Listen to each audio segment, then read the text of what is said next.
The U.S. Air Defense, that's the Air Force, Guard, and Reserves, has a 97% COVID-19 vaccination rate.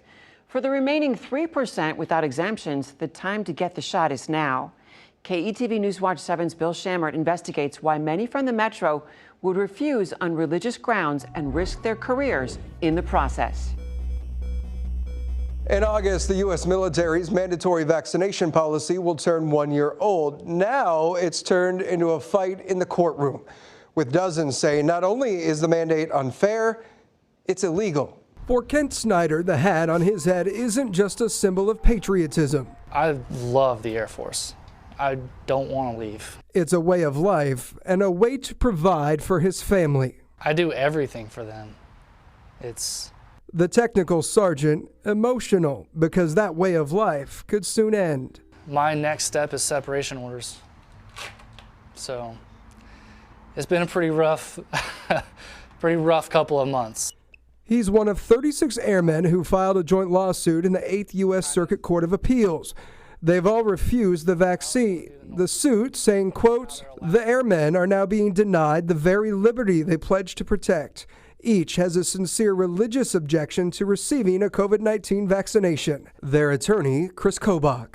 And it has no place in the United States of America, where we founded this country on religious freedom. Of the nearly 9,700 processed religious exemption requests, 118, or about 1.2%, have been approved. They've granted a handful to people, but only those people who were already leaving the Air Force anyway.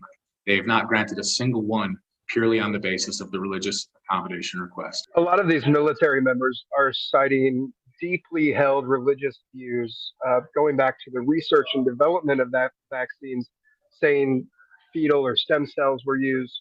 Is that true?